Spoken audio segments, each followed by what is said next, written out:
चालू करो। नमस्कार, गुड मॉर्निंग दोस्तों, सुप्रभात, राधे राधे। आप सभी मित्रों का स्वागत है करंट अफेयर्स की आज की क्लास में। राजस्थान करंट अफेयर के विषय में बातचीत हम लोग करने वाले हैं। आप सभी मित्रों का नमस्कार, गुड मॉर्निंग, सुप्रभात, राधे राधे के साथ स्वागत है। बीके राजा, सीकर, सोनिया चौधरी, सभी मित्रों को नमस्कार। आप सभी तक मेरी आवाज एकदम सही जा रही है, सभी बातें कंप्लीट आपका एकदम सही तरीके से पहुंच पा रही है, इसलिए आप जल्दी से कमेंट करिए और बातचीत की शुरुआत करते हैं आज के करंट अफेयर्स के सवालों के साथ। मैं खानदान की पाबंदियों से वाकिफ हूं, खुदा का शुक्र है उस शख्स से वफा नहीं की, हजार बार उछाला है जिंदगी ने मुझे, बुरा जरूर मनाया है पर बद्दुआ नहीं की, तेरे गुरूर से बढ़कर मेरी अना है मुझे, तुम पूछते हो मोहब्बत का जा नहीं की। सभी मित्रों को नमस्कार, गुड मॉर्निंग, सुप्रभात, राधे राधे। और आप सभी का इस क्लास में स्वागत है। कविता जी, आपका भी स्वागत है। सुनीता यादव, महेंद्र कुमार, परीक्षित, गुरु ज्ञान जी, प्रियांशु, आप अपनी शादी में जरूर, ठीक है जी, आप अपनी शादी में बुलाना, मैं आऊंगा जरूर, एक निवाला ही सही मैं खाऊंगा जरूर। तो सभी मित्रों का स्वागत है आप सभी का जी। प्रदीप जी, सभी को नमस्कार। पूजा, सुशीला, मनीषा और तनुज, गुरु नोहर, सभी का स्वागत आज की करंट अफेयर्स की क्लास में। बिना किसी समय गवाए आज के राजस्थान करंट अफेयर्स पर हम लोग बातचीत करने वाले मेरे दोस्तों। बिना किसी समय गवाए जरा जल्दी जल्दी सवालों की बातचीत, लेकिन बात की शुरुआत हमेशा हमारी होती है करंट अफेयर्स से पहले एक बीकेजी से। आज का बीकेजी आपकी स्क्रीन पर है और बीकेजी के बिना हम आगे बढ़ नहीं सकते, सुबह की शुरुआत कर नहीं सकते। तो आज के बीकेजी को समझिएगा और सवालों का जवाब देने की बेहतर कोशिश करिएगा, ताकि बहुत अच्छे से ये चीजें आपको क्या आ सके, समझ में आ सके। जरा देखिएगा, यहां लिखा है हर असंभव कार्य को करने का एक ही तरीका है भैया। हर असंभव कार्य करने का एक ही तरीका है कि भैया, हर संभव कार्य करने का एक ही तरीका है कि कड़ी मेहनत करो, लगातार मेहनत करो, और वो भी अनकंसिस्टेंसी के बिना मेहनत करो, यानी कंसिस्टेंसी के साथ मेहनत करो, तो जीवन में आपको निश्चित तौर पर सफलता जो है वो मिलेगी, उसमें कोई दो राय नहीं है। तो आप सभी मित्रों को कड़ी मेहनत करने की हिदायत दी जाती है कि लगातार जीवन में आगे बढ़िए। क्यों डरें कि जीवन में क्या होगा, कुछ नहीं तो तजुर्बा जरूर होगा। और हर वो आवाज दबानी है जिसने भी कहा था कि तुमसे ना हो पाएगा, इसीलिए तो मेहनत कर रहे हैं, इसीलिए तो सारा प्रयास कर रहे हैं, इसीलिए तो सुबह जल्दी जाग जाकर सभी तैयारियां कर रहे हैं कि ये सभी ख्याल हम सब लोगों के सामने रह जाए। जी चलिए मित्रों, बिना किसी देरी के पहले सवालों की बात करते हैं, बाकी सारी बातें बाद में करेंगे आप सभी से। क्या है क्या कुछ नया है, क्या पुराना है, वो सभी विषय आपके सामने रखे जाएंगे। लेकिन एकदम नए सवाल है, 10 के 10 आपके सामने राजस्थान करंट अफेयर्स के, और बहुत ही बेहतरीन सवाल रखने की मैं कोशिश आपके सामने राजस्थान करंट अफेयर्स की मैं कर रहा हूं। और आपकी परीक्षा में मेरे दोस्तों सवाल मिलेंगे, इसमें कोई दो राय नहीं है। हमने लाइब्रेरी के लिए, गुरुकुल के लिए एक टेस्ट लिया था लाइब्रेरी में, और 10 सवाल आप लोगों को दिए थे उस टेस्ट में। वो पुराना है, ऑनलाइन पड़ा हुआ, अभी भी आपके सामने चेक कर लीजिएगा। उसमें करंट अफेयर्स के 10 सवाल मैंने दिए थे, और उसमें से 5 सवाल वन रक्षक और वनपाल भर्ती परीक्षा में पूछे गए हैं। यानी 10 में से 5 सवाल आपको हूबहू परीक्षा में मिल रहे हैं। इससे बेहतर रिजल्ट और क्या हो सकता है। तो ये हमारा ब्यौरा है आपको जो पढ़ा रहे हैं कि आपकी परीक्षाओं में सवाल आ भी रहे हैं कि नहीं आ रहे। तो आपके सामने पेपर है, हमारे सवाल हैं, खुद चेक करिएगा, आपको अंदाजा हो जाएगा। तो हाल ही में आईसीसी में डेवलपमेंट मैनेजर के पद पर राजस्थान के अभिषेक शेखावत को नियुक्त किया गया है। इनका संबंध राजस्थान के किस जिले से है, यह आपको बताना है। तो जरा बताइए भैया, राजस्थान के कौन से जिले से ऐसे आदमी हैं जो आईसीसी तक पहुंच गए हैं, उनका संबंध राजस्थान के किस जिले से है। ठीक है, हाँ जी, यहां लिखा है झुंझुनू, हनुमानगढ़, जालोर, जैसलमेर। तो ये जरा सही सवाल का जवाब है मेरे दोस्तों झुंझुनू। झुंझुनू जिले के रहने वाले हैं कौन, अभिषेक शेखावत, जिनका आईसीसी के लिए अभी हाल ही में उनको किस पोस्ट पर नियुक्त किया गया है, ये आईसीसी में डेवलपमेंट मैनेजर के पोस्ट पर इनको नियुक्त किया गया है। और आईसीसी इंटरनेशनल क्रिकेट काउंसिल जो है उसका नाम है मेरे दोस्तों। और आपको ये पता होना चाहिए कि अभी हाल ही में आईसीसी जो है बार्कले जो है, बार्कले इनको अभी हाल ही में क्या किया गया है, इसके अध्यक्ष के तौर पर चुना गया है। बार्कले को दूसरी बार जो है वो क्या किया गया, आईसीसी के अध्यक्ष के तौर पर चुना गया, आईसीसी के अध्यक्ष के तौर पर चुना गया है। इसके अलावा भारत के जय शाह, अमित शाह के बेटे जय शाह जो है वो बीसीसीआई के तो सचिव हैं। इसके अलावा आईसीसी में उनको वित्त समिति जो है, वित्त एवं प्रबंधन समिति जो है, वित्त एवं क्या है, प्रबंधन समिति, उस प्रबंधन समिति का अध्यक्ष बनाया गया। वित्त एवं प्रबंधन समिति जो है, उस वित्त एवं प्रबंधन समिति का अध्यक्ष, देखिए अध्यक्ष से ज्यादा ताकतवर इसलिए है क्योंकि आईसीसी में कोई भी काम करना हो उससे पहले किससे आपको क्या करना होगा, परमिशन लेनी होगी। तो ये वित्त एवं वाणिज्य या प्रबंधन समिति जो है मेरे दोस्तों, इससे आपको उसकी परमिशन लेनी होगी। इसलिए इस समिति की भी बहुत बड़ी ताकत है आईसीसी में। और आईसीसी का जो मुख्यालय है मेरे दोस्तों, ये कहां पर है, दुबई के अंदर है। ये दुबई के अंदर जो है वो इसका क्या है, हेडक्वार्टर है। बार्कले जो है, हेड बार्कले इनका पूरा नाम है, हेड बार्कले, ये न्यूजीलैंड के हैं मेरे दोस्तों। इनको इस पद पर नियुक्त किया गया है। जय शाह भारत के रहने वाले हैं। और अभी झुंझुनू जिले के अभिषेक शेखावत को भी जगह मिली है, डेवलपमेंट मैनेजर के तौर पर इनको क्या किया गया है, चुना गया है। अब झुंझुनू की अगर बात करें तो शेखावाटी का एक महत्वपूर्ण जिला है, शेखावाटी का एक महत्वपूर्ण जिला है। और इसके अलावा यहां से हमारे उपराष्ट्रपति जो है, क्या है, उपराष्ट्रपति, ये यहां से क्या करते हैं, संबंध रखते हैं। उपराष्ट्रपति कौन है भैया, यहाँ पे जगदीप धनखड़ जो है, जगदीप धनखड़ जो है वो यहां से क्या करते हैं, संबंध रखते हैं। ये भी आपको पता होना चाहिए।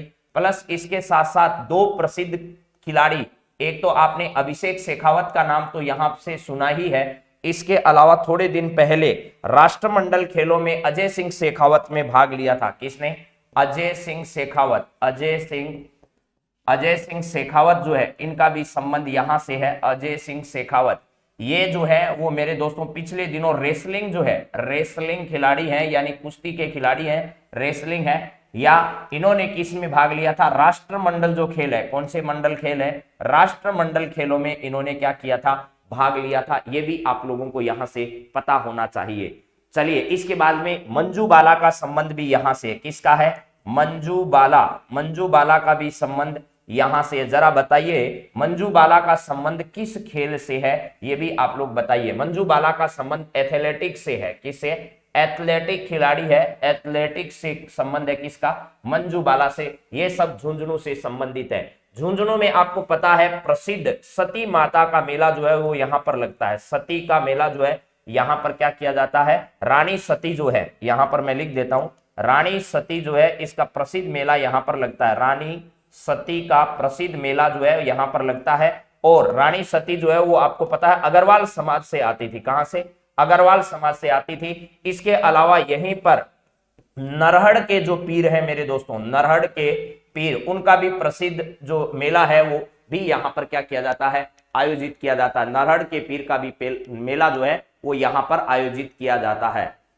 तो चलिए आगे बात करते हैं कि और कौन कौन सी बात आपके संबंध में है। जी भाला फेंक से तभी एथलेटिक्स लिखा है, जेवेलिन थ्रू जो है उनसे संबंधित है। तो यह ध्यान रखिएगा, मंजू बाला का संबंध जेवेलिन थ्रू से है।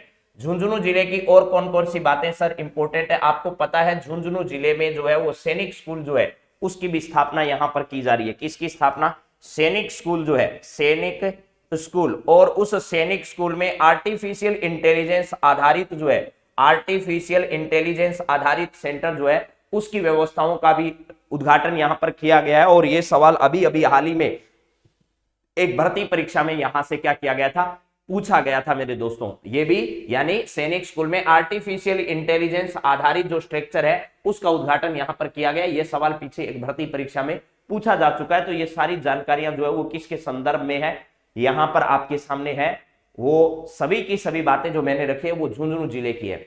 इसके अलावा हनुमानगढ़ जिले की बात करें तो हनुमानगढ़ जिले का जो किला है वो बहुत प्रसिद्ध है। और अनेकों आक्रमण होने के बाद भी उत्तरी सीमा की तरफ से राजस्थान की जो है वो क्या करता है, पुराने समय से रक्षा करता आया है। और भूपत भाटी ने इस किले का क्या करवाया था, निर्माण करवाया था। इसके अलावा जालोर ग्रेनाइट सिटी के रूप में क्या किया जाता है, जालोर को जाना जाता है। और जालोर जो है वो जीरे के लिए सबसे ज्यादा क्या है, प्रसिद्ध है।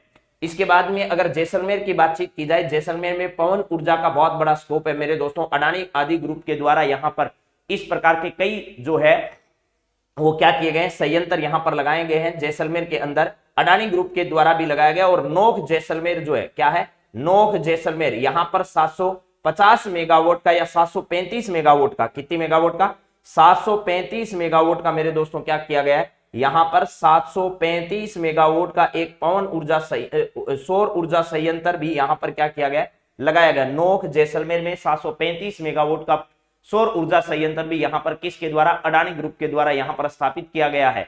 एनटीपीसी ग्रुप के द्वारा भी स्थापित किया गया है। यहां पर जो जैसलमेर है इसमें पवन ऊर्जा की अगर बातचीत की जाए तब तो किस ग्रुप के द्वारा, अडानी ग्रुप के द्वारा, यह ध्यान रखना, किसके ग्रुप के द्वारा, अडानी ग्रुप के द्वारा। और अगर नोक जैसलमेर में अगर बातचीत की जाए सौर ऊर्जा संयंत्र की तो एनटीपीसी ग्रुप के द्वारा 735 मेगावाट का संयंत्र लगाया गया, जिसका उद्घाटन देश के प्रधानमंत्री नरेंद्र मोदी जी ने किया था।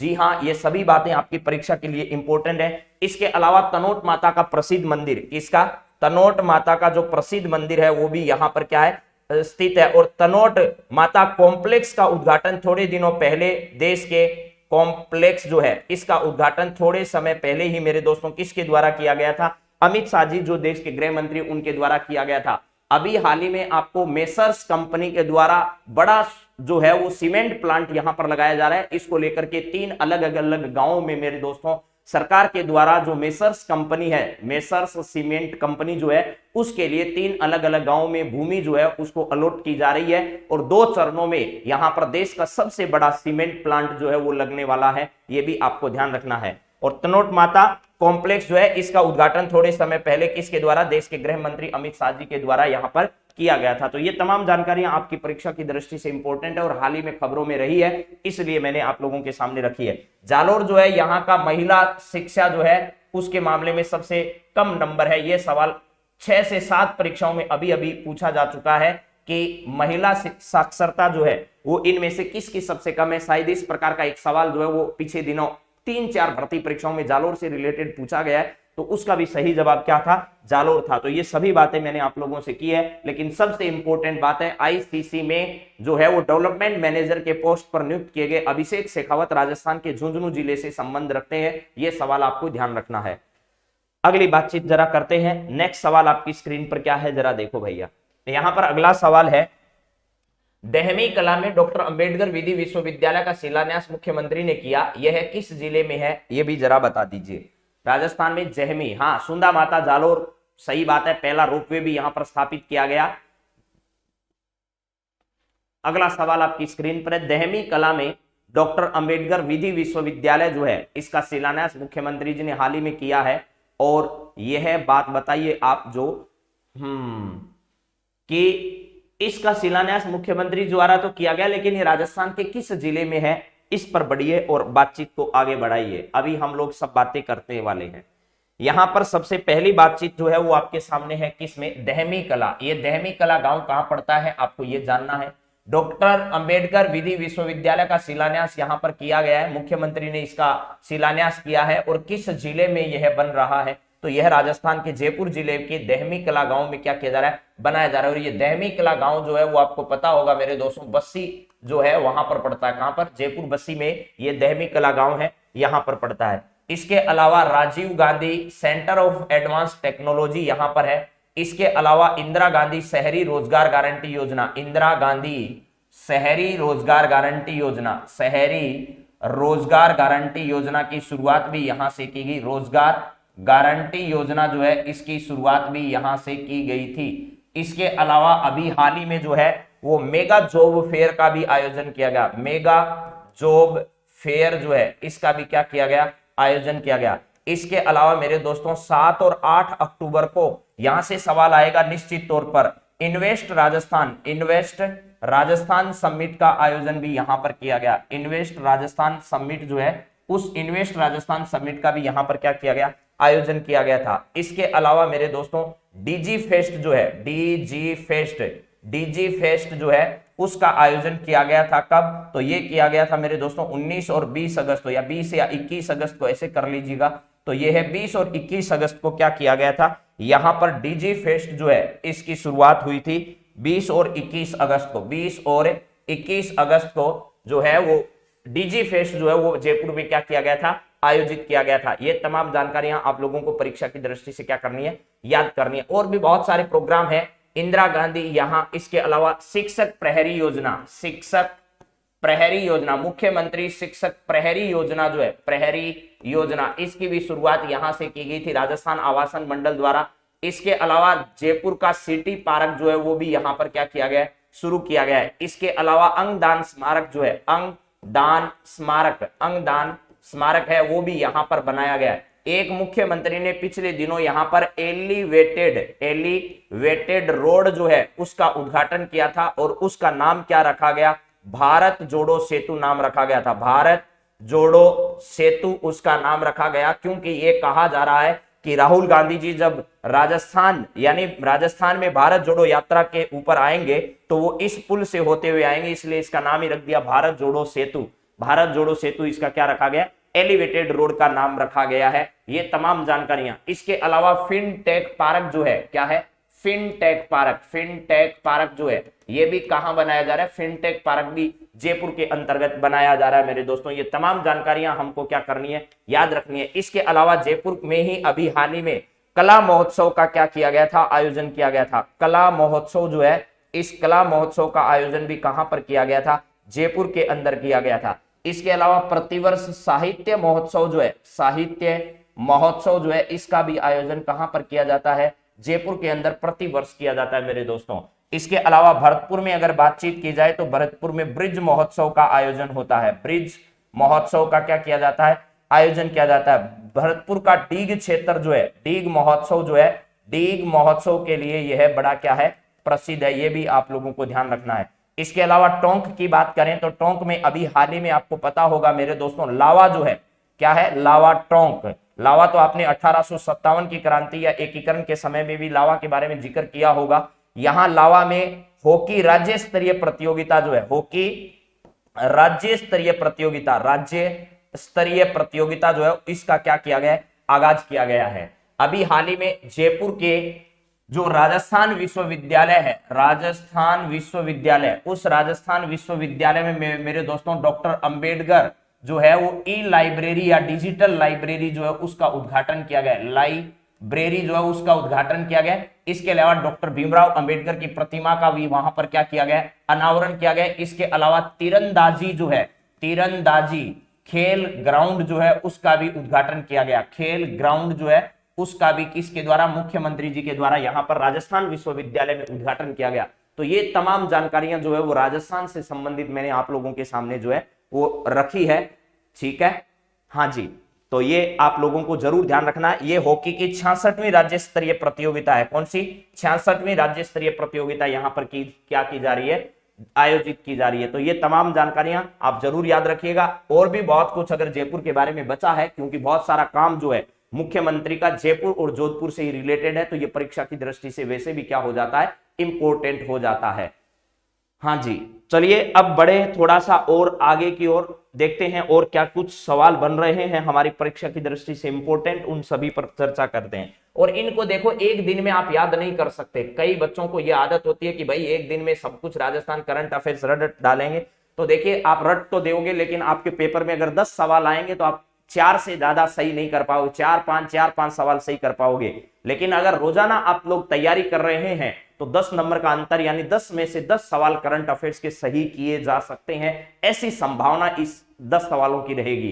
तो चलिए आपके सामने अगला सवाल प्रस्तुत है। तो देवियों और सज्जनों, आपकी टीवी स्क्रीन पर आपके कंप्यूटर महाशय ने सवाल दिखाया है कि हाल ही में एआई का मतलब आर्टिफिशियल इंटेलिजेंस के उपयोग द्वारा 1.35 करोड़ ओसीआर सीट से परिणाम जो है वो प्राप्त करने का विश्व रिकॉर्ड किस विभाग द्वारा बनाया गया। ओसीआर का मतलब अभी नहीं बताएंगे, ओसीआर का मतलब आप लोगों से पूछने के बाद बताएंगे।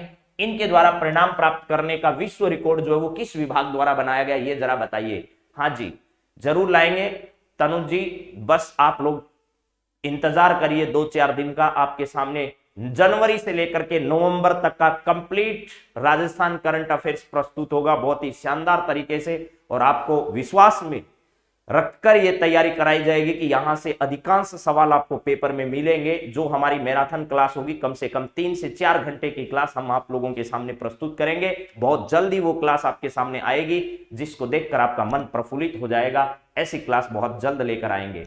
हाँ जी, 5 के लाइव करेंगे सर जी आज। बहुत एसबी जी, आप जितना प्रेम हम लोगों के प्रति रख रहे हैं बस वो बहुत है। कितने लोग कहां आते हैं, कैसे आते हैं, वो सब अभी मायने नहीं रखेगा। जरूर आप सभी मित्र जरूर इंतजार करिएगा।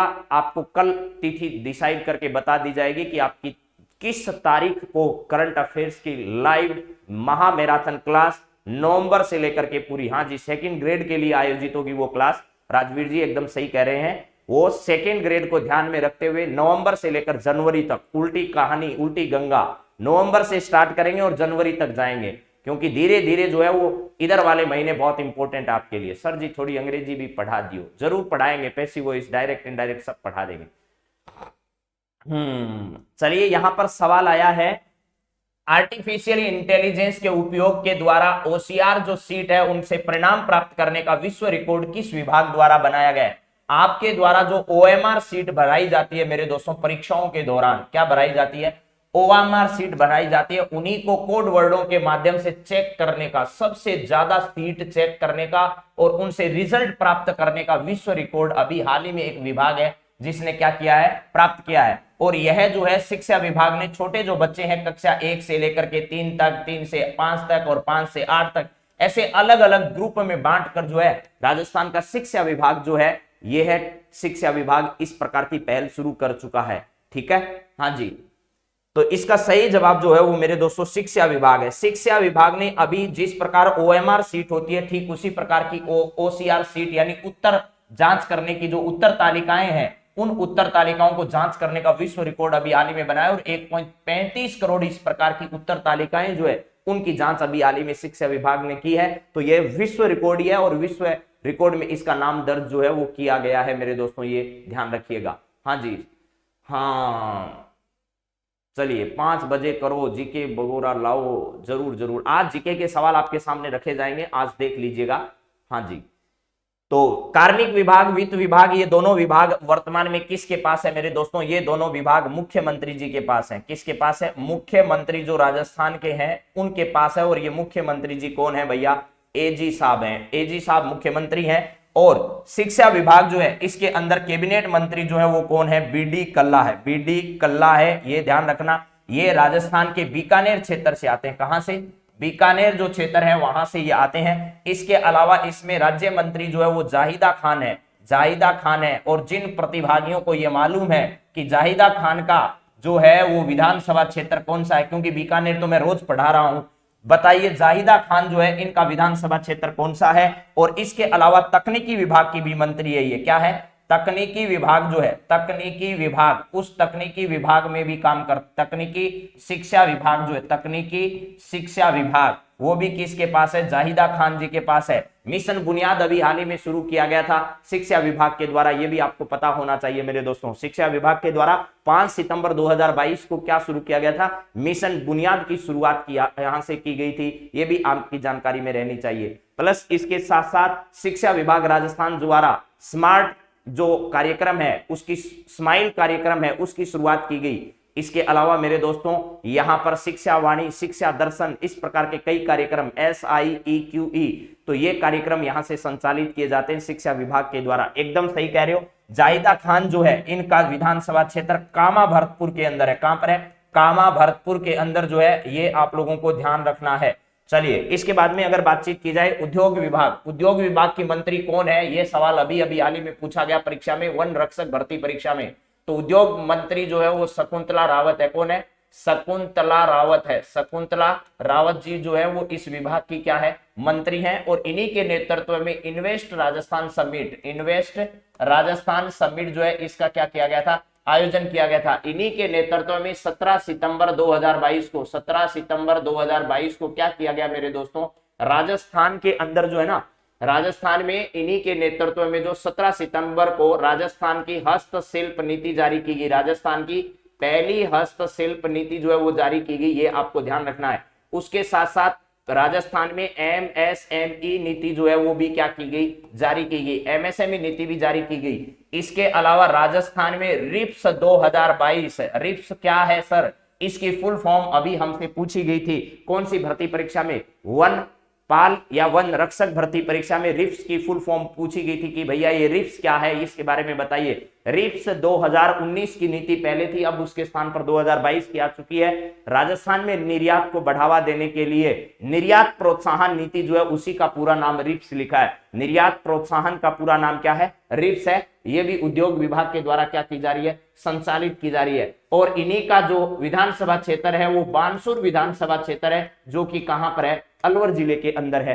तमाम जानकारियां आपको समझ में आ गई होगी। चलिए आगे बढ़ते हैं। एमएसएमई पार्क जो है वो राजस्थान के दौसा जिले में स्थापित किया जा रहा है। कहां पर, एमएसएमई पार्क राजस्थान के दौसा जिले में बनाया जा रहा है, ये ध्यान रखना, ठीक है।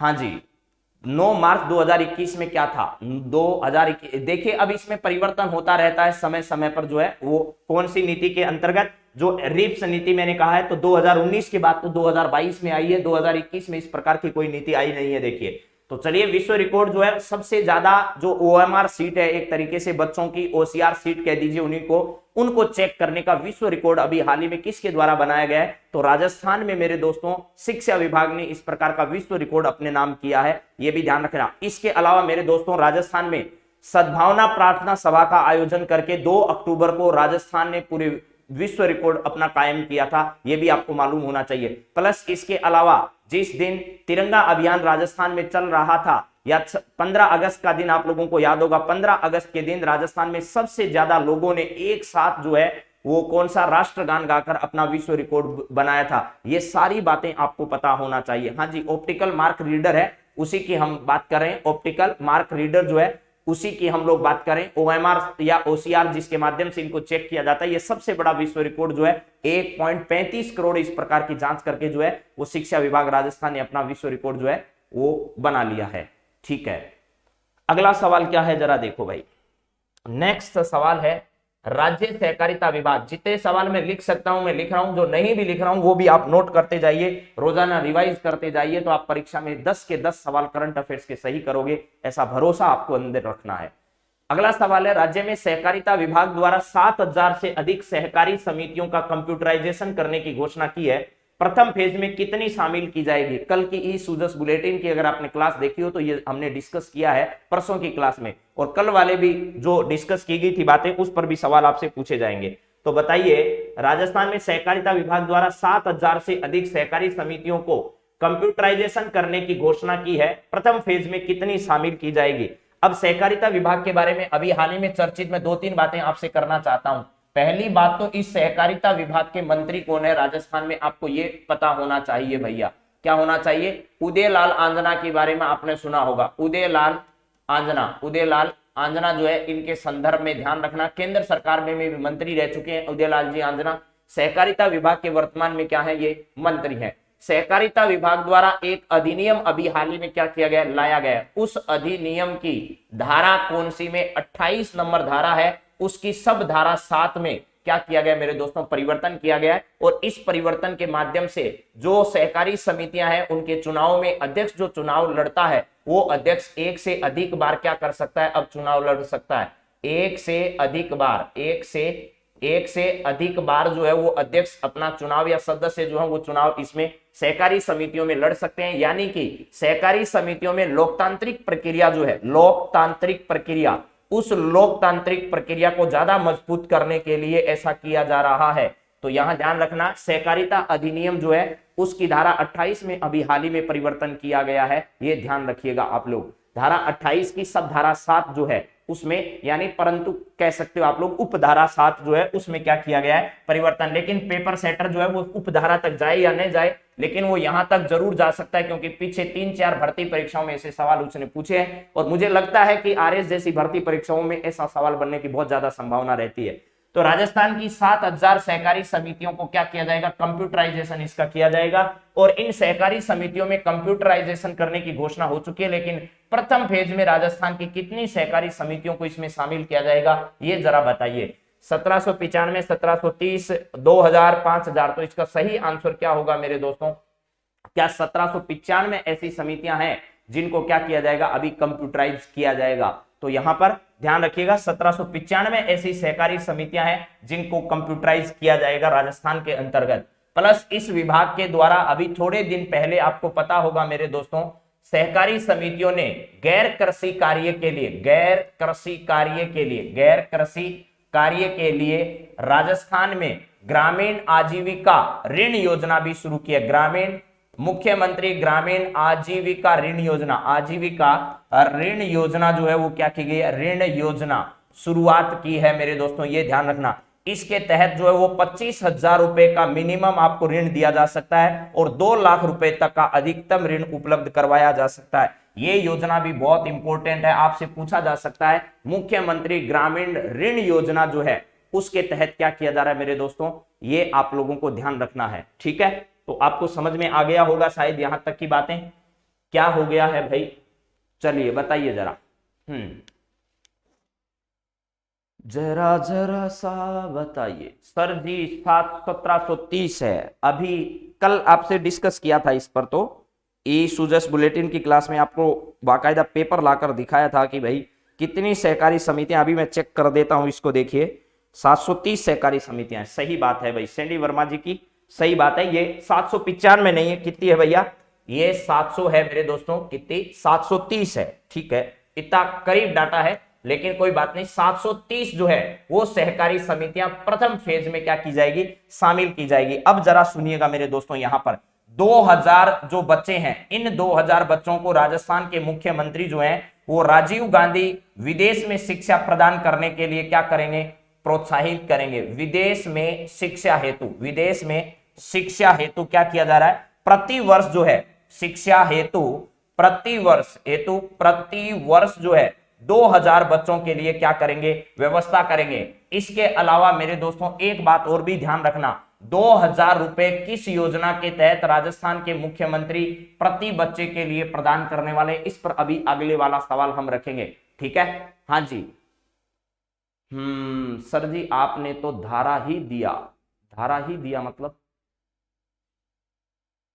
चलिए 730 नहीं है, 1730 जो है, 1730 ऐसी जो हमारी सहकारी समितियां हैं उनको क्या किया जाएगा मेरे दोस्तों, यहां पर कंप्यूटराइज किया जाएगा। 1795 नहीं है, क्योंकि अभी पहले फेज के लिए यह घोषणा की गई और टोटल कितनी की जाएगी, 7000 की जाएगी। 1730 सहकारी समितियों का कंप्यूटराइजेशन करने के लिए अभी हाल ही में इसकी घोषणा की गई है। ठीक है, हाँ जी। तो अब देखिए 5000 रुपए किसके तहत प्रदान किए जाते हैं, आपने पढ़ा होगा राजस्थान में एक ऐसी योजना चल रही है जिसमें चिरंजीवी योजना के तहत चिरंजीवी जीवन रक्षा योजना, क्या है, जीवन रक्षा योजना संचालित है। जीवन रक्षा योजना भी राजस्थान में क्या है, संचालित है। उस योजना के तहत जीवन की रक्षा करने वाले व्यक्ति को सरकार के द्वारा 5000 रुपए की राशि दी जाती है और उस व्यक्ति को भला मानुस कहकर क्या किया जाता है, संबोधित किया जाता है। चलिए अगले सवाल पर बढ़ते हैं, इसको याद कर लीजिए भैया, इस पर ज्यादा विवाद खड़ा मत करो। 1795 और 1730 है, तो 1730 जो है इनको पहले फेज में शामिल किया गया है। इस विभाग के मंत्री ये हैं, अधिनियम आपको बता दिया, उस अधिनियम में क्या परिवर्तन किया गया है ये भी आप जरूर ध्यान रखिएगा। और इसी विभाग द्वारा संचालित आजीविका ऋण योजना जो है, मुख्यमंत्री ग्रामीण आजीविका ऋण योजना जो है वो जरूर ध्यान रखना, क्योंकि 25,000 रुपए और 2 लाख रुपए की न्यूनतम और अधिकतम राशि दी जाती है। यह सवाल जरूर पूछा जाएगा आपसे। और यह ध्यान रखना, गैर कृषि कार्यों के लिए यह ऋण दिया जाता है। कृषि के साथ साथ छोटे मोटे घरेलू व्यवसाय के अगर कोई व्यक्ति काम चलाना चाहता है तो उसके लिए यह राशि जो है वो प्रदान की जाती है, ऐसा आपको समझना है। चलिए अगले सवाल पर बात करते हैं। नेक्स्ट सवाल, अरे भाई साहब ये देखिए चाइनीज मामला ऐसे जवाब दे देता है, अब करें तो क्या करें इसका, लेकिन हम हैं, वापस लाएंगे इन सभी चीजों को। आजा भाई आजा रे, 2 सेकंड इंतजार करिए, तब तक मैं आपकी कमेंट बाजी देख लेता हूं क्या चल रही है इधर। फूल तुमने भेजा है, खत हमने पढ़ा है, क्या है ये पता नहीं बच्चों के क्या हो गया है जीवन में, लेकिन बच्चों के जीवन में बड़ा संकट है।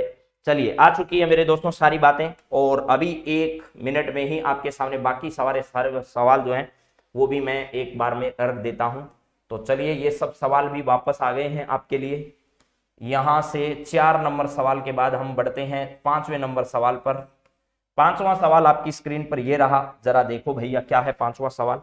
यहाँ है, बजट 2022-23 में कितनी राशि से जनजातीय विकास कोष के गठन की घोषणा की गई है, ये जरा बताइए। जनजातीय विकास कोष जो है इसके गठन के बारे में क्या बातचीत हुई है। बजट 2022-23 में कितनी राशि के जनजातीय विकास कोष के गठन की घोषणा अभी हाल ही में की गई है, ये बताइए। देखिए, अभी हाल ही में मुख्यमंत्री ने यह कहा है कि 2022-23 के बजट के तहत हम लोग जो है ना वो इस जनजातीय विकास के लिए 13 करोड़ रुपए की राशि खर्च करने वाले हैं। कितने करोड़ की?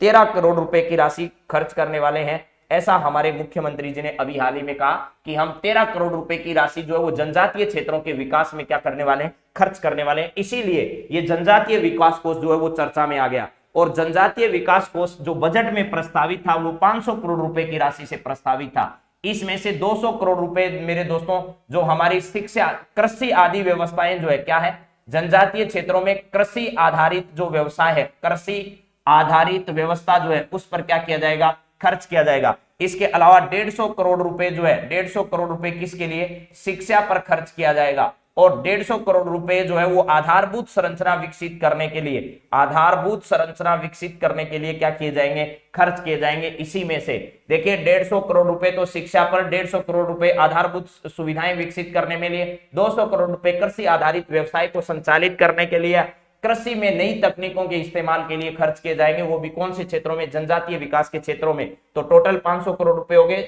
200, 150, 150, तो ये टोटल मिलाकर 500 करोड़ रुपए की राशि होगी। लेकिन आप समझिए मेरे दोस्तों, 2022-23 में केवल 13 करोड़ रुपए सरकार ने क्या किए, दिए कि भैया ये सब ऐसे संचालित किए जाएंगे। ठीक है, तो चलिए यहां पर क्या है, 200 करोड़ रुपए की राशि कृषि आधारित जो भी काम होंगी, नई तकनीकें होंगी, उन सभी पर ऐसा खर्च किया जाएगा। 150 करोड़ रुपए की राशि शिक्षा आधारभूत संरचनाओं के लिए विकसित किया जाएगा। 150 करोड़ शिक्षा पर, 150 करोड़ आधारभूत संरचना, दोनों अलग अलग हैं, 2 बार इसको समझ लीजिएगा। ठीक है, हाँ जी। इसके बाद में क्या है, यहां पर 13 करोड़ रुपए की राशि अभी हाल ही में मुख्यमंत्री द्वारा जो है वो जनजातीय क्षेत्रों के विकास के लिए क्या कर दी गई है, उसको घोषित कर दिया गया है। तो जनजातीय विकास के लिए इसका गठन किया गया। आप बताइए, अभी हाल ही में आपने जनजातीय गौरव दिवस किस दिन मनाया? जनजातीय गौरव दिवस जो है वो अभी हाल ही में आपने 15 तारीख को मनाया होगा। 15 नवंबर को अभी हाल ही में जनजातीय गौरव दिवस मनाया। इसके बाद में आपने आदिवासी दिवस जो है, आदिवासी दिवस जो है वो किस दिन मनाया जाता है, आदिवासी दिवस किस दिन मनाया जाता है, ये भी जरा बता दीजिए। तो सर आप कहोगे हम तो सर 9 अगस्त को बनाते हैं, क्या ऐसा आप जवाब दोगे? जरा फटाफट बताइए, ये 9 अगस्त और ये 15 नवंबर क्या ऐसा आपको पता है? जनजातीय गौरव दिवस की अगर बातचीत की जाए तो पूरे देश भर में बिरसा मुंडा जी की जयंती के अवसर पर और झारखंड के स्थापना दिवस के अवसर पर भी इसका क्या किया जाता है, आयोजन किया जाता है मेरे दोस्तों। तो ये सब आप लोगों की परीक्षा के लिए इंपॉर्टेंट है। इसके अलावा अगस्त में ही 7 अगस्त के दिन भाला फेंक दिवस भी मनाया जाता है। क्या किया जाता है? भाला फेंक दिवस जो है वो भी मनाया जाता है, भाला फेंक दिवस जी मनाया जाता है। इसके अलावा राजस्थान में एक महिला समानता दिवस खूब चर्चा में आया, महिला समानता दिवस, महिला समानता दिवस जो है वो भी खूब चर्चा में आया। ये कब मनाया जाता है जरा बताइए, कौन सी 26 तारीख को मनाया जाता है? इस दिन राजस्थान में महिला निधि की घोषणा की गई थी। किसकी? महिला निधि की घोषणा की गई थी। और महिला निधि की घोषणा करने वाला राजस्थान जो है वो सेकंड राज्य बना। और किस राज्य से समझौता किया इसके लिए?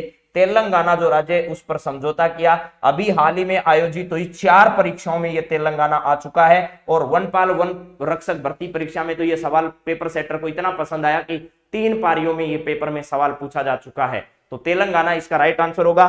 फर्स्ट ग्रेड भर्ती परीक्षा में तेलंगाना वाला आया, वनपाल भर्ती परीक्षा में आया, वन रक्षक भर्ती परीक्षा में तेलंगाना आया। तो इसको तो सबने रट लिया होगा। ठीक है, तो चलिए जी सैंडी वर्मा जी, ये कृषि गैर कृषि कार्यों के लिए जो है वो सहकारिता विभाग द्वारा लोगों को ऋण व्यवस्था दी जाती है, जिसमें 25,000 रुपए का न्यूनतम ऋण दिया जाता है, अधिकतम 2 लाख रुपए की ऋण जो है वो प्रदान किया जाता है। और यह योजना जो है वो सहकारिता विभाग राजस्थान सरकार द्वारा क्या है, संचालित है।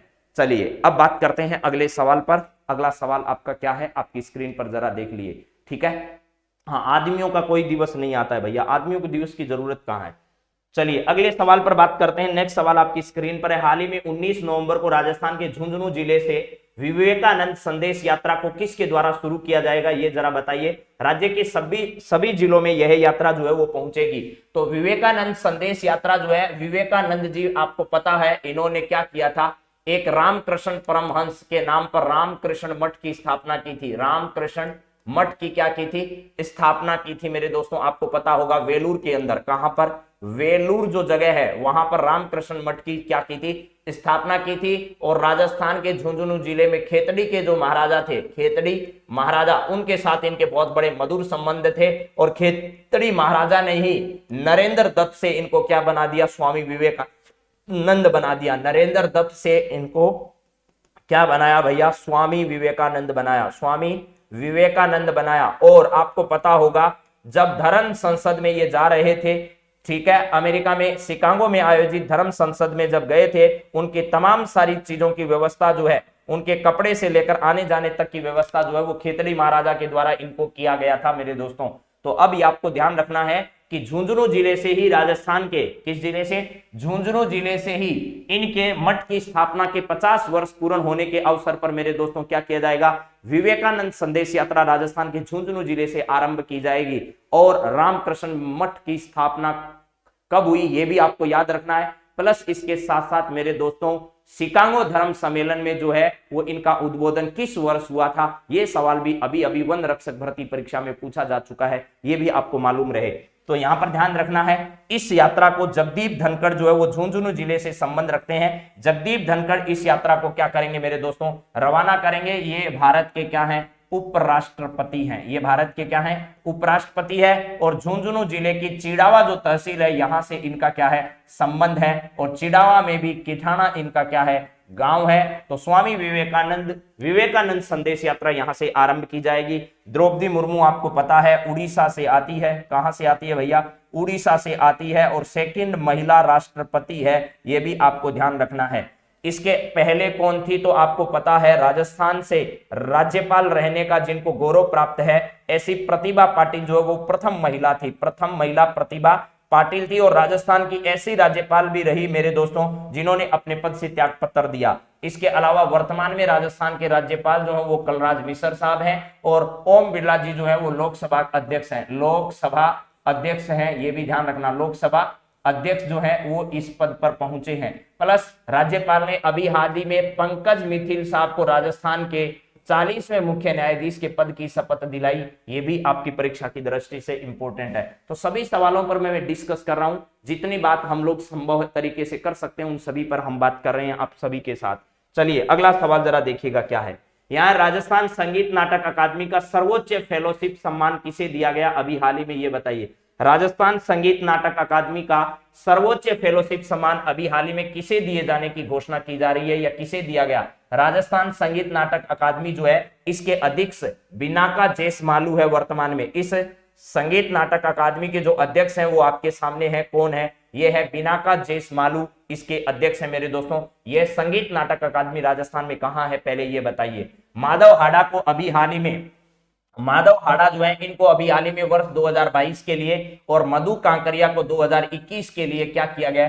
के बिरला फाउंडेशन के द्वारा, के बिरला फाउंडेशन जो है, फाउंडेशन के बिरला फाउंडेशन के द्वारा इनको अभी हाल ही में कौन सा पुरस्कार प्रदान किया गया है? तो इनको बिहारी पुरस्कार प्रदान किया गया। बिहारी पुरस्कार जो है इनको दिया गया, बिहारी पुरस्कार इनको दिया गया है। इसके अलावा पवन पहाड़िया को मेरे दोस्तों कन्हैयालाल सेठिया पुरस्कार दिया गया। पवन पहाड़िया को कौन सा पुरस्कार दिया गया? इनको कन्हैयालाल सेठिया पुरस्कार दिया गया। कन्हैयालाल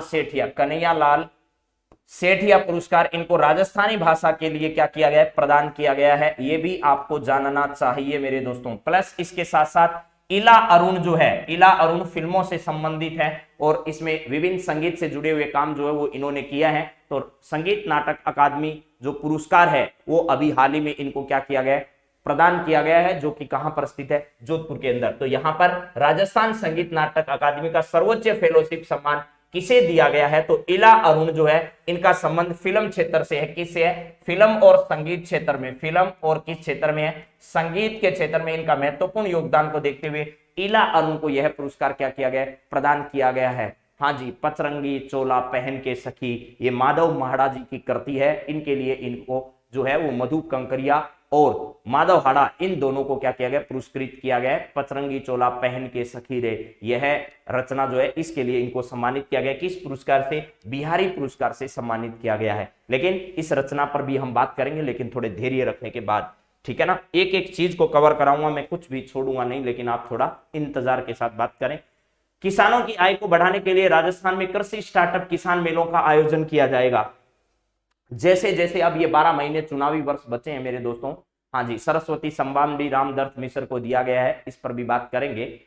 तो यहां पर आपसे सवाल पूछा गया कि किसानों की आय को बढ़ाने के लिए राजस्थान में कृषि स्टार्टअप किसान मेलों का आयोजन किया जाएगा। इसकी शुरुआत राजस्थान में जनवरी 2023 से किया जाएगा। और पहली बार इस मेले का आयोजन किस क्षेत्र में आयोजित किया जाएगा, ये बताइए। मैंने बता दिया, जिस जिस जगह चुनावी वर्ष होंगे, और इस बार मुझे ये लग रहा है कि केंद्र सरकार जो है वो राजस्थान के जितने भी मंत्री हैं उन मंत्रियों को क्या करेगी मेरे दोस्तों, ये चुनावी प्रचार में उतारने वाली है। और चुनाव भी राजस्थान में अधिकांश केंद्रीय मंत्री जो राजस्थान से संबंध रखते हैं वो राजस्थान की विधानसभा का चुनाव इस बार लड़ेंगे।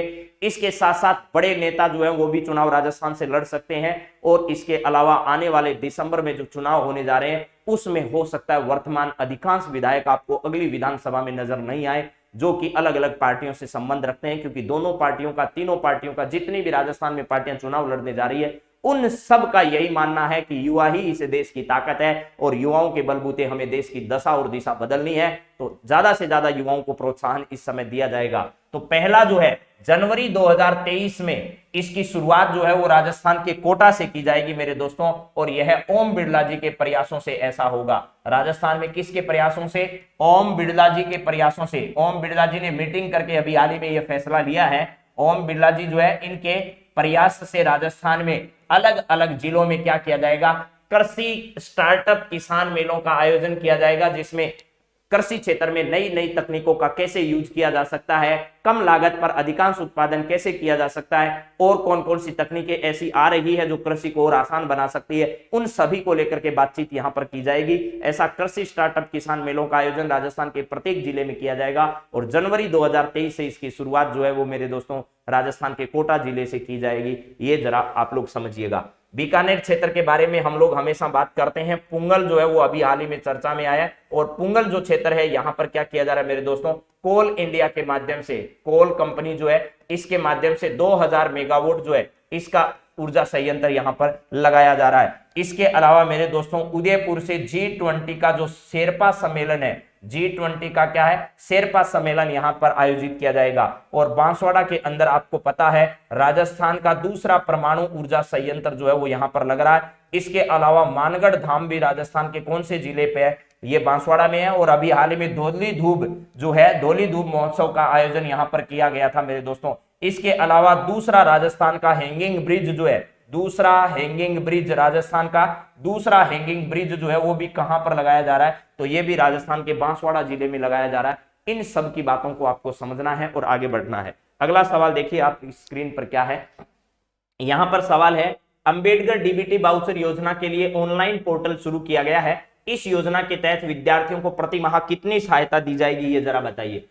अंबेडकर डीबीटी वाउचर योजना, अंबेडकर डीबीटी वाउचर योजना के लिए जो है वो सरकार ऑनलाइन पोर्टल द्वारा शुरू किया गया है। इस योजना के तहत घर से दूर रहने वाले विद्यार्थियों को जो है वो सरकार सहायता देगी। प्रति माह कितनी सहायता देगी, तो इसी क्लास में हमने इसके बारे में पहले भी बातचीत कर ली है कि प्रति माह सरकार जो है वो इसके अंतर्गत 2000 रुपए की सहायता जो है वो क्या करने वाली है, प्रदान करने वाली है। 2000 रुपए की सहायता प्रदान करने वाली है राजस्थान सरकार। आपको पता होगा वृद्धावस्था पेंशन योजना के तहत राजस्थान सरकार 75 वर्ष से कम लोगों को 500 रुपए की सहायता देती है और 75 वर्ष से अधिक लोगों को 750 रुपए की सहायता राजस्थान सरकार वृद्धावस्था पेंशन योजना के तहत क्या करती है, प्रदान करती है। ऐसी भी आपकी जानकारी में होगी। और मेरे दोस्तों आपको यह भी पता होगा कि किसान ऊर्जा मित्र योजना के तहत जो है वो प्रति माह सरकार 1000 रुपए की सहायता देती है। किसान ऊर्जा मित्र योजना में 1000 रुपए प्रति माह और 12000 रुपए जो है वो वार्षिक रूप से क्या किए जाते हैं, प्रदान किए जाते हैं। 12000 रुपए वार्षिक जो है वो इसके अंतर्गत दिए जाते हैं। ये भी हमको क्या करना है, ध्यान रखना है। इसके अलावा 500 मदरसों को डिजिटलाइज किया जाएगा राजस्थान सरकार के द्वारा, ये भी हमको समझना है। ठीक है, हाँ जी सर, ये क्वेश्चन कौन से टेलीग्राम पर मिलेंगे? हाँ जी, अगला सवाल जरा देखिएगा क्या है आपका नेक्स्ट सवाल और आज का 10वां सवाल, झुंझुनू जिले के डॉक्टर शैलेश कुमार को भारतीय अंडर 18 पुरुष टीम का कोच बनाया गया है, और कौन सी खेल से संबंधित इनका संबंध है ये जरा बताइए।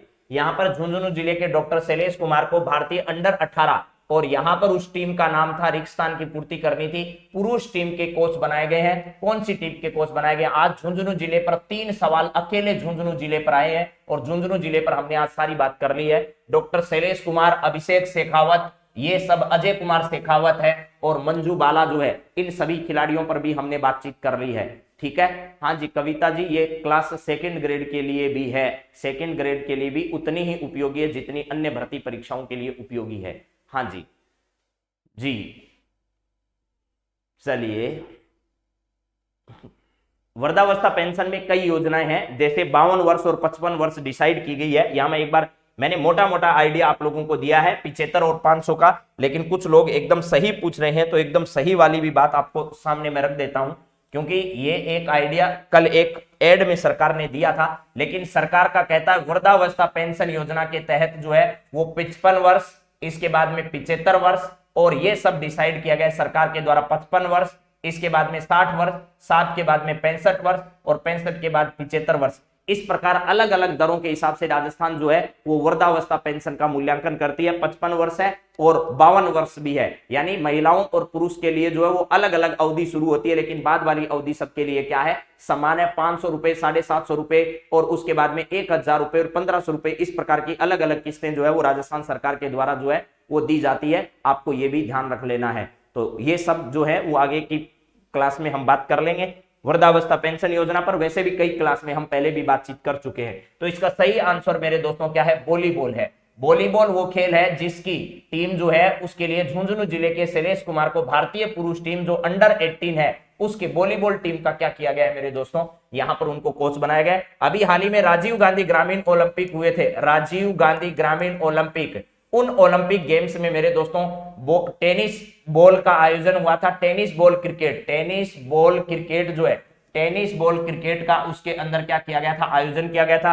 कबड्डी का आयोजन किया गया था, खो खो का आयोजन किया गया था। ऐसे 6 खेलों को इसमें क्या किया गया था, शामिल किया गया। 6 खेलों को इसमें क्या किया गया था, शामिल किया गया था। तो ये आप लोगों को क्या करना है, ध्यान रखना है। एक बार मैं वापस आप लोगों को क्या कर देता हूं, हाँ जी इसको रिवाइज कर देता हूं। 10 के 10 सवाल जो आज हमने आप लोगों से बातचीत की है वो सवाल आपकी परीक्षा की दृष्टि से महत्वपूर्ण है, उन सभी पर डिस्कस होना बहुत स्वाभाविक है और आपको उनके बारे में जानकारी भी रहनी चाहिए। तो 10 सवाल आज की क्लास में हमने जो बातचीत की है वो 1 सेकंड के लिए जरा देख लीजिए फटाफट आप लोग। पहला हमने आज बातचीत की, हर असंभव कार्य को करने का एक ही तरीका है मित्रों, कड़ी मेहनत की जाए। इसके बाद में हमने बातचीत आपसे की कि भाई राजस्थान करंट अफेयर्स में पहला सवाल था आईसीसी डेवलपमेंट मैनेजर के पद पर राजस्थान के अभिषेक शेखावत को नियुक्त किया गया है, उनका संबंध राजस्थान के किस जिले से है? तो राजस्थान के झुंझुनू जिले से ये रहने वाले हैं, ये भी आपको मालूम होना चाहिए। दहमी कला में अंबेडकर विधि विश्वविद्यालय का शिलान्यास मुख्यमंत्री ने किया, ये राजस्थान के जयपुर जिले से रहने वाले हैं। इसके बाद में है हाल ही में आर्टिफिशियल इंटेलिजेंस के उपयोग द्वारा 1.35 करोड़ जो है वो 35 करोड़ ओसीआर सीट यानी ओएमआर सीट को चेक करने का विश्व रिकॉर्ड राजस्थान के शिक्षा विभाग द्वारा किया गया है। ठीक है, हाँ जी प्रियांशु जी कराएंगे, चिंता काहे को करते हो, जरूर कराएंगे। राज्य में सहकारिता विभाग द्वारा 7000 से अधिक सहकारी समितियों का कंप्यूटराइजेशन करने की घोषणा की गई और प्रथम फेज में राजस्थान की 1730 सहकारी समितियों को इसमें शामिल किया गया है। इसके बाद में बजट 2022-23 में कितनी राशि जनजातीय विकास कोष के गठन की घोषणा की गई है?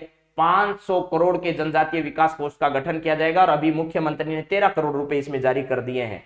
इसके बाद में 19 नवंबर से राजस्थान के झुंझुनू जिले में विवेकानंद संदेश यात्रा जो है वो संचालित होगी और इसको जगदीप धनखड़ जी जो है वो रवाना करेंगे। राजस्थान के 33 जिलों में यह यात्रा पहुंचेगी। राजस्थान संगीत नाटक अकादमी का सर्वोच्च फेलोशिप सम्मान अभी हाल ही में इला अरुण को दिया गया, जिनका संबंध फिल्म और संगीत क्षेत्र से रहा है। किसानों की आय को बढ़ाने के लिए राजस्थान में कृषि स्टार्टअप किसान मेलों का आयोजन प्रत्येक जिले में किया जाएगा और जनवरी 2023 से कोटा से इसका आरंभ जो वो ओम बिरला जी के द्वारा किया जाएगा मेरे दोस्तों। इसके बाद में अंबेडकर डीबीटी वाउचर योजना के तहत प्रत्येक विद्यार्थी जो घर से दूर रहता है उसको अपनी सुविधाओं के लिए राजस्थान सरकार द्वारा प्रति माह 2000 रुपए की राशि प्रदान की जाती है। इसके बाद में झुंझुनू जिले के डॉक्टर शैलेश कुमार भारतीय अंडर 18 वॉलीबॉल पुरुष टीम के कोच अभी हाल ही में क्या किए गए, बनाए गए। राजीव गांधी ग्रामीण ओलंपिक गेम जो है वो मेरे दोस्तों उसको लेकर भी आपको याद रखना है कि राजस्थान के 6 ऐसे गेम हैं जिनको राजीव गांधी ग्रामीण ओलंपिक खेलों में क्या किया गया था, शामिल किया गया था। अब 7:04 हो चुके हैं। मैं जितने सवाल आपके सामने जवाब इतने समय में दे नहीं पाऊंगा क्योंकि 7:10 पर हमारी अगली क्लास स्टार्ट होगी। और सेडी वर्मा जी, आज मैं पूरी कोशिश करके ही नहीं, आज कंफर्म है, आज की पीडीएफ आज ही आपको उपलब्ध करा दूंगा। ये काम मैं अपनी जिम्मेदारी पर अब करूंगा क्योंकि हमारे जो बच्चे हैं ना, उनको तो कई बार बोल दिया है। अब देखिए, मैं राजस्थान के कल्चर के कुछ सवाल आपसे पूछ लेता हूं क्योंकि आप रोज जो है वो कहते हैं, इसलिए कल्चर के सवाल जो है वो मंदिर से मैं पूछना स्टार्ट करता हूं, लेकिन आप उनको जल्दी जल्दी सुन लीजिएगा और उसके जवाब जो वो करंट जो कमेंट बॉक्स है उसमें कर दीजिएगा। कल की क्लास में मैं इन सभी सवालों पर आपके साथ डिस्कस कर लूंगा। चलिए, तो पहला सवाल आपकी स्क्रीन पर आ चुका है। जल्दी जल्दी 10 सवाल मैं बोल रहा हूं, उनके जवाब आपको कमेंट बॉक्स में लिख देने हैं। जरा बताइए। हाँ जी, चलिए, पहला सवाल आपके सामने, नाथ द्वारा किस संप्रदाय का प्रसिद्ध मंदिर है? वैष्णव का, जैन का, शैव का, बौद्ध का? तो देखिए, जैन, शैव, बौद्ध से कोई संबंध नहीं है। राजस्थान के नाथ द्वारा में अभी 5G इंटरनेट सेवा की शुरुआत की गई है और विश्व का सबसे बड़ा शिव प्रतिमा का अनावरण भी यहां पर अभी हाल ही में किया गया है। तो ऐसा आपको ध्यान रखना है कि ये नाथ द्वारा में किस संप्रदाय का मंदिर है। तो वैष्णव संप्रदाय का नाथ द्वारा में प्रसिद्ध मंदिर आप लोगों को मालूम होगा। इसके बाद में अगला सवाल है मित्रों, ये रहा, कोटा जिले में विभीषण का मंदिर कहां है? तो खेथुन कोटा में विभीषण का प्रसिद्ध मंदिर आप लोगों को याद होगा। यहाँ लाखेरी बूंदी में नहीं है। चारचोमा मंदिर कोटा में ही स्थित है और भंड देवराय का मंदिर है। ये क्या है? भंड देवराय का मंदिर है। चारचोमा मंदिर कहां पर है? चारचोमा मंदिर कोटा में है। ये भी अभी कई परीक्षाओं में सवाल पूछा जा चुका है। जेल प्रेरी 2015 में ये सवाल पूछा जा चुका है। जो पूछे हुए सवाल है वही मैं आप लोगों के लिए लेकर आ रहा हूं। अगला सवाल जरा देखिए क्या है। नेक्स्ट सवाल है मेरे मित्रों, जोधपुर के निकट ओसिया में मंदिरों का निर्माण कराया गया है और किन के द्वारा किया गया है? ओसिया के जो प्रसिद्ध मंदिर हैं उन मंदिरों का निर्माण इनमें से कौन सी शैली में कराया गया और किन के द्वारा किया गया है? प्रतिहारों के द्वारा, राठौड़ों के द्वारा, चौहानों के द्वारा, गुइलों के द्वारा? तो देखिए, राठौड़ों, चौहानों और गुइलों के द्वारा नहीं, प्रतिहार वंश जो है उसके द्वारा इनका मंदिरों का निर्माण किया गया था। ठीक है, हाँ जी। आरती शर्मा जी 8947832370 इन नंबर पर आप पीडीएफ लिखकर मैसेज कर दीजिए, उसका लिंक आपको मिल जाएगा और आज से सारी पीडीएफ आपको उपलब्ध कराई जाएगी। तो प्रतिहार वंश से जुड़े हुए जो है वो जोधपुर के निकट ओसिया के मंदिर हैं। इसके बाद में अगला सवाल है, देलवाड़ा मंदिर परिसर में मंदिरों की कुल संख्या कितनी है? देलवाड़ा के जो मंदिर है, ये बहुत शानदार सवाल आया था मेरे दोस्तों। देलवाड़ा मंदिर, देलवाड़ा के जैन मंदिर जो है वो आपको प्रसिद्ध होगा। वो देलवाड़ा में कितने मंदिर है? 3 है, 1 है, 2 है, 8 है? कितने मंदिर है देलवाड़ा के जैन मंदिरों में? एक बार इस परीक्षा में यह भी सवाल आया है मेरे दोस्तों कि देलवाड़ा के जैन मंदिरों की संख्या कितनी है। उनमें ये ऑप्शन नहीं थे, इनके अलावा भी ऑप्शन थे। तो इसका सही जवाब बताइए जरा क्या है। हमने नहीं रखे, जैसे परीक्षा में सवाल आए हैं वैसे वैसे सवाल आपके सामने रख दिए जा रहे हैं। हमने अपनी तरफ से इनमें कुछ भी ऐड नहीं किया है। तो देलवाड़ा के प्रसिद्ध जैन मंदिरों में आपको बताना है इनकी कुल संख्या कितनी है जी। तो इसमें सब लोग 8 उत्तर बता रहे हैं। ठीक है, चलिए अगला सवाल देखिए। मेवाड़ के शासकों ने स्वयं को किसका दीवान कहा? बाण माता का, एकलिंगनाथ जी का, गोविंद देव जी का, भूरिया बाबा का? तो एकलिंगनाथ जी के दीवान मानकर जो है वो क्या करते थे? शासन करते थे। और बप्पा रावल जो है उन्होंने सबसे पहले एकलिंगनाथ जी के मंदिर का निर्माण भी करवाया, आप लोगों को यह भी पता होगा। और उसको अपना शासक जो है वो अपना सब कुछ मानकर, एकलिंग जी के दीवान मानकर ये शासन करते थे। और इसकी शुरुआत बप्पा रावल से की गई थी और बप्पा रावल को हरित ऋषि जो है इनके आशीर्वाद से ही मेवाड़ का शासन जो है वो प्राप्त हुआ था मेरे दोस्तों। इसके बाद में छठा सवाल है, शक्कर पीर बाबा का लोकप्रिय नाम है? नरहड़ पीर, गरीब नवाज, तूती ए हिंद और चिश्ती? नरहड़ दरगाह जो है वहां पर आज ही आपको पढ़ा है, नरहड़ पीर की जो दरगाह झुंझुनू जिले में है, शक्कर पीर बाबा जो है इनके नाम से क्या उनको जाना जाता है? या गरीब नवाज को जाना जाता है, या तूती ए हिंद को जाना जाता है, या चिश्ती संप्रदाय को जाना जाता है? इसका सही जवाब जरा देखिए क्या है। हाँ जी, सर मंदिर कितने हैं? हाँ तनुज जी, देखिए इसमें सवाल का जवाब आपको बता दिया है, अगर आप समझ पाए हो तो। नरहड़ पीर जो है इनको क्या किया जाता है मेरे दोस्तों? शक्कर पीर बाबा के नाम से जाना जाता है। सेकंड ग्रेड 2013 में इनको कहा गया। मीराबाई का मंदिर कहां पर स्थित है? ये मीराबाई का मंदिर अभी अभी आया है, आपको पता होगा मेरे दोस्तों। मीराबाई का मंदिर कहां स्थित है, ऐसा सवाल अभी आया है। मीरा मंदिर भी आ सकता है, मीराबाई का मंदिर या मीरा मंदिर एक ही बात है। तो यहां पर है सामियाना ओसिया में, चित्तौड़ व मेड़ता स्थिति दोनों में जगह, तनोट व सांबर में, जयपुर और कैथून में। तो आपको ध्यान रखना है चित्तौड़गढ़ का जो किला है उस चित्तौड़गढ़ के किले में कुंभ श्यामा मंदिर के पास में मीरा मंदिर बना है। ठीक उसके सामने रैदास की छतरी जो है वो भी बनी हुई है। हाँ जी, रणकपुर में 4 मंदिर और देलवाड़ा में 5 मंदिर हैं, ये सही बात है मेरे दोस्तों, लेकिन इसमें 5 ऑप्शन ही नहीं दे रखा, लेकिन सच्चाई यही है कि उनमें 5 मंदिरों की क्या है, संख्या है। इस पर डिस्कस करूंगा मैं, चिंता काहे को करते हो आप लोग। चलिए अगला सवाल जरा देखिएगा क्या है। 1439 ईस्वी में महाराणा कुंभा के काल में रणकपुर में जैन मंदिरों का निर्माण किसके द्वारा किया गया? रमाबाई, भैंसाबाई, जैन श्रेष्ठी धानक द्वारा और सोमसूरी के द्वारा। इसका भी जवाब आप दीजिएगा फटाफट। 1439 में महाराणा कुंभा के काल में रणकपुर के जैन मंदिरों का निर्माण इसमें से किसके द्वारा करवाया गया था? ठीक है, हाँ जी सर, मंदिर 5 हूं, अपने 8 ही क्यों बताया? अरे भाई 8 नहीं बता रहा हूं, मैं कह रहा हूं उसमें 5 जो है वो ऑप्शन में ही नहीं था, और उसका जवाब जो है आप सब ने जो बताया वो मैंने बताया था, मैंने अपनी तरफ से उसमें कोई जवाब नहीं बताया है। ठीक है, तो उसका जवाब उस पर डिस्कस करेंगे हम लोग जो है वो क्लास में, लेकिन फटाफट इनका जवाब बता दीजिए। मैंने पहले ही कहा है कि आपको एक बार मैं 10 सवाल दिखा रहा हूं, ठीक है, हाँ जी, तो आप इस सवाल का भी जवाब बताइए। इसके बाद में अगला सवाल है, भीलवाड़ा जिले में खारी नदी के तट पर स्थित कौन सा मंदिर गुर्जर समाज के लिए विशेष श्रद्धा का केंद्र है? रामचंद्र जी का मंदिर, सवाई भोज का मंदिर, आसीन में झिलानी माता का मंदिर और हरिराम जी का मंदिर। ये राजस्थान के भीलवाड़ा जिले में खारी नदी के तट पर स्थित कौन सा मंदिर गुर्जर समाज के लिए विशेष श्रद्धा का केंद्र है? ठीक है, इसको भी जरा बताइएगा, कमेंट बॉक्स में जवाब दीजिएगा। कल मैं इन सवालों पर जरूर आपसे डिस्कस पूरा करूंगा क्योंकि समय समाप्त हो चुका है। मारवाड़ की राजधानी जहां बौद्ध धर्म और जैनियों की वास्तुकला के महत्वपूर्ण नमूने मिलते हैं उसका नाम क्या है? फलोदी, पिपाड़, मंडोर, बाप, इनमें से कौन सा क्षेत्र है मारवाड़ की राजधानी जहां बौद्ध धर्म और जैनियों की वास्तुकला के महत्वपूर्ण नमूने मिलते हैं? और अभी हाल ही में आपको पता होगा मेरे दोस्तों, मंडोर में जो है वो लाइट एंड साउंड शो जो है उसकी शुरुआत भी हमारे राजस्थान के मुख्यमंत्री जी के द्वारा की गई थी। आप सभी का बहुत बहुत धन्यवाद दोस्तों, क्योंकि अगली क्लास आरंभ होने का वक्त हो चुका है, आपसे इजाजत चाहते हैं। आप सभी का बहुत बहुत धन्यवाद इस क्लास से जुड़ने के लिए। आप सभी का दिन मंगलमय हो, हैव ए नाइस डे। हाँ, जो पीडीएफ के लिए बार बार पूछ रहे हैं उनके लिए नंबर मैंने बोल दिए हैं 8947832370। इन नंबर पर आप पीडीएफ लिखकर व्हाट्सएप कर दीजिए मैसेज, आपको लिंक उसका प्राप्त हो जाएगा। तो आप सभी को बहुत बहुत धन्यवाद। जय हिंद, जय भारत।